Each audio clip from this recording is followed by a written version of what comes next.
Welcome to 734 Games, and this is Game Time. This is your host, Tom, and before we get started on the fun stuff, which is Everspace 2, my nephew is getting cancer treatment. His GoFundMe is in the description. Any money given to this awesome BitChute channel will go to that. Now let's get started with some Everspace 2 on Windows PC. Early access. All miners stay in formation. Wingman, you take up the rear. Understood.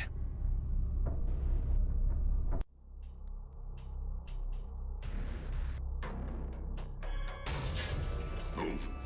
Inside.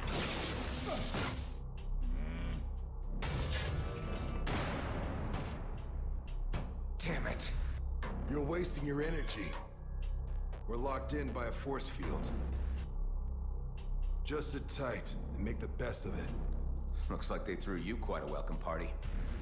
I've been here for quite a while already. Just a regular checkup on what I might know. Where did they grab you? Your outfit looks like GMB work crew. You guessed it. These jerks here got no style. Bunch of amateurs. They'll be looking to get the best price for you. So given your professional opinion, you know a lot about outlaws. Now, Everspace 2 is a beautiful, flawed, early access game that's out right now on Steam and GOG.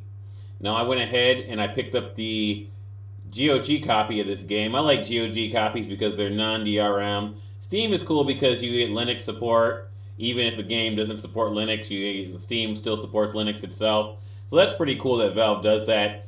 But I like the non-DRM better for this title, so I decided to go that route. So I got this on GOG. Now, in the game, anyone who's played Everspace 1 was a roguelike game where basically you died and you started all over and you didn't have any of the stuff you started with. This game, they decided to go for a more RPG-like game system where you would level up throughout the game and you have save points and or you can save yourself. Basically, you can save at the bases. So that's pretty cool. Now, I think that was a good choice for this game because I think making the game a roguelike, it wasn't really the type of game that a lot of people stuck with throughout the whole entire game. Some people really got into it, but most people, it was kind of a niche game. Now, they did release an expansion pack for Everspace 1 where basically it was like an RPG type game. I did not play that. Maybe I'll pick that up and play that for you guys. But I like Everspace 2. Everspace 2 is pretty cool. Now, there's obviously a little gap between the first one and this one. And the story starts out, you're clone, and you've died a lot, at least different versions of you have died many times before. But now when you die, you're pretty much dead. And, that's basically you have to go back to a save point or whatever in the game. But, the main character knows that he's dead. So things are different now. Now, if you're curious about the expansion for the original Everspace game, it's called Everspace Encounters. It's $10, and it's not expensive, but if you want, it adds a story to Everspace 1. Everspace 1 really didn't have much of a story when I started playing it. Everspace 2 is all about the story, and if you really want a story and you really want that RPG experience, I would say jump onto Everspace 2. Now, I know someone else who's played a little bit further than me, and they've said that there's a lot less to do later on in the game. This is an early access title, so hopefully they fix it. But the game, if that's true, the game is pretty well front-loaded, and the early portions of the game, or the early portion of the game, is pretty cool. Like I said, there's flaws to it. They could optimize it better, and there's some other things they could do, technical issues, but not a lot, and nothing that'll stop you from enjoying this game. But like I said, it's an early access game. It had some stutters, although I was running it with Shadowplay running. I was recording and playing the game at the same time. But I'm enjoying it, and it didn't stop me. The few little stutters that were like in menus mainly didn't stop me from enjoying the game. And it's cool how you can find, salvage, and soup up your ship. And I guess later on you can buy ships. So I think that's pretty cool if you're looking for a space game like that.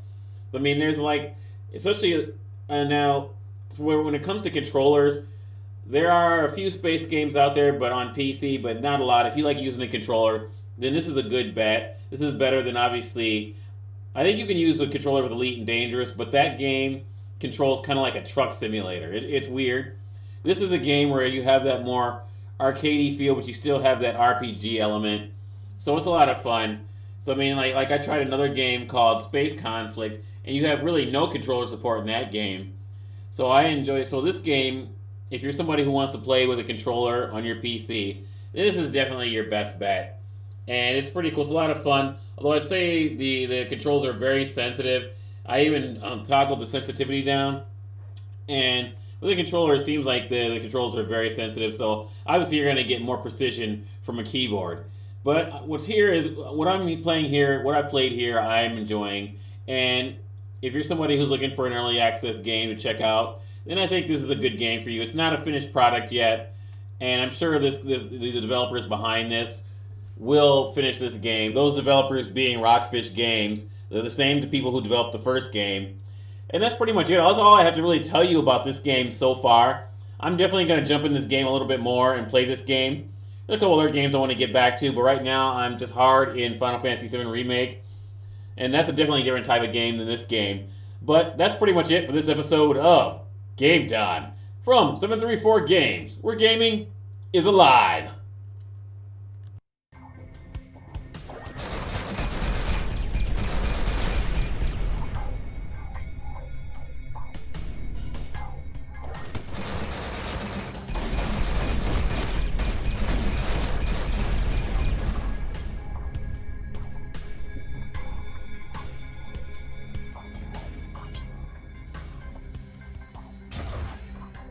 We've identified you, Mr. Roslin. I'd suggest you submit your sentinel without struggle. Hold on tight, pal. We're about to enter Superlight. Oh, man.